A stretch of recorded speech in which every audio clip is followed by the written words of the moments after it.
Sex isn't exactly dinner table conversation, and sexual violence is even more taboo. So much so that while 30 Minutes was investigating rape on Elon's campus, we couldn't even find statistics to back up the surprising amount of stories students and administrators told us. Getting them to tell those stories on camera was even more difficult. We found only one reported rape from the past year in campus police records, and health services could only give us estimates. But what we didn't find is perhaps more interesting than what we did. I tried to get away, and he was just like, no, stop, don't worry about it. And then all of a sudden it kind of turns into this thing where you're watching yourself, you're like kind of disassociation from your body. Why do you think it's important that you share your story with people? I don't want this rape to define who I am, but it is a part of me, and I will never be able to get rid of that. Elon University senior Brittany Moore says the details of the night before Christmas Eve 2010 are still vivid memories. He was, I guess, stronger than me, and I was intoxicated. So was he, but I was unable to get away. Locked the door, wouldn't let me kind of leave that space, that small space. And kind of like, push me down onto the toilet and that kind of stuff. Took my virginity too at the same time, which is kind of depressing when you kept it for so long. Did you tell anybody that night that had happened to you, or did you keep it to yourself? It was a rough night. And I was kind of just sitting there, and she's like, hey, what are you doing? And I was just like, I think, like, someone just raped me. Moore couldn't bring herself to talk to police, and it took her several months just to tell her mother. Moore has shared her story many times over the past 2 years, but she says the hardest part at first was admitting that it happened. Yeah, thinking like, oh, did I make it up? Like, was it all some sort of dream? Like, did I imagine it? Things like that.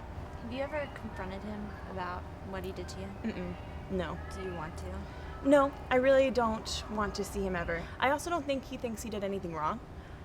So if I were to come up to him and be like, remember that one time a couple years ago, like really changed my life and it was terrible, and I think he would just be like, what are you talking about, Whether or not the man Moore claims raped her even remembers what he did, she says part of the problem on Elon's campus is that people aren't sure what counts as rape. It's a lot more complicated than you think. Rape is just not black and white. It's not, because it's all perception too. How do you accuse, like, even if you know the person that raped you, and it's just like, you both were drunk or whatever, it's just like, I guess it's like so comfortable because you're accusing the person, you're just like, you meant to do it, you meant to like rape me. According to the North Carolina General Assembly, the definition of rape in this state is if a person engages in vaginal intercourse with another person by force and against the will of the other person. And they also need to A, use a dangerous or deadly weapon, or an article which the other person reasonably believes to be a dangerous or deadly weapon, or B, inflict serious personal injury upon the victim or another person, or C, the person commits the offense aided and abetted by one or more other persons. That definition isn't getting out to the general public. If we were like more informed about like what exactly it is and what exactly we can do to prevent it from happening before it happens, I feel like it would be like a much better experience when we go to parties, and like the hookup culture will be a lot safer for both men and women. Because the line between hooking up, sex, and rape can be so ambiguous in a college setting, we reached out to more than 50 students to see how they define those things. These 7 were the only ones willing to go on camera. What about rape makes it so taboo and so difficult? Why do people not talk about it? It's such a personal, physical, intimate thing that I think as soon as it becomes anything unwanted, it just throws in another angle of really uncomfortable. It's also like a blaming game. Like someone has to be the victim and somebody has to be the mean one. Like either way you look at it, there's someone who did something wrong. And the guys in our group say that's why it's so hard to talk about. They're told it's their fault, or at least that's what they say they learned their first week on campus. So while we were freshmen, we all felt like rapists. That's what it was pretty much. We were just like, well, crap, I've done that before. I've like touched a girl while we were dancing, or I've like felt up on a girl while we were dancing. It was just like, I raped her? Every year at orientation, the incoming class is split into 2 groups, male and female. They're required to come to this auditorium where they sit and listen to a person on stage talk about sexual violence. But afterward, they leave feeling more afraid than informed. I think he said like 2 out of 3 told us like to look next to each other or something like that. Or something like, you know, one of you guys is a rapist or something. It was something to that level. I remember. It's just like putting that fear in your head. So you're just like, well, I don't want to do anything with a girl now because I'll go to jail, pretty much. Right. So that'll be the end of my future. And sex is not a bad thing. It's hard because, like, the talk that I got as a freshman guy was terrifying.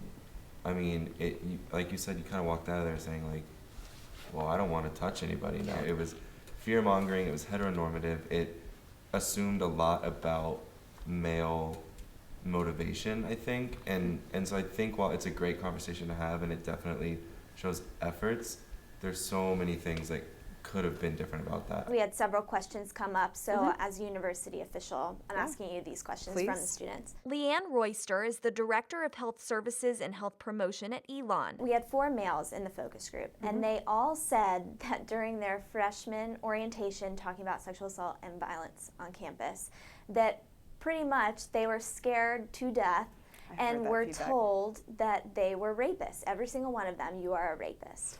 Yes, we are working to change the male session.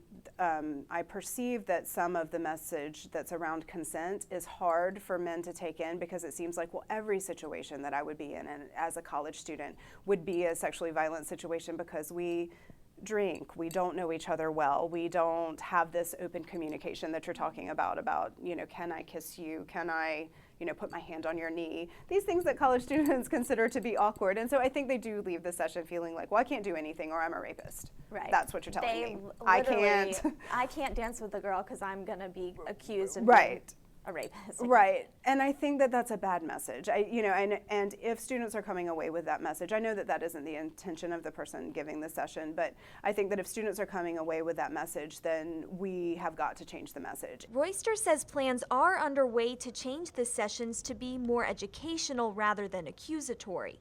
But she thinks getting students to open up enough for a discussion is nearly impossible. Why do you think rape and sexual assault is so taboo on Elon's campus? Why are students so hush-hush and I don't want to talk about it? Oh, I think it's taboo everywhere. I do think that there are some factors at Elon that exacerbate that a little bit, the small, close-knit nature of this community. Sexual violence is also just a very shaming topic in our culture in general, which we're really working to change, but people don't talk about sex. Sexual violence is connected to sex in people's minds. Also, victims feel blamed, understandably, in contemporary U.S. culture. And so all of those 3 things together, I think, make for a very silenced epidemic. But Brittany Moore says speaking at sexual awareness events on campus is one of the best things she's ever done. It helps her move past the events of that night and helps other victims too. Do you ever have people come up to you and say thank you for sharing your story? I had a girl come up to me after the event this year, and she was just like, I've been looking for you for a year. Like, you spoke last year, and I've been wanting to talk to you since then. And she's like, you're so inspirational to me, and like, I'm shocked, I'm flattered. It also affirms the fact that you're not alone. And I know everyone has a statistic, but if they think that it doesn't happen to any of their friends and that they're weird or something, making that environment where it's okay to tell each other these things and to know that you're not alone kind of is more empowering, is in my opinion. It makes a community.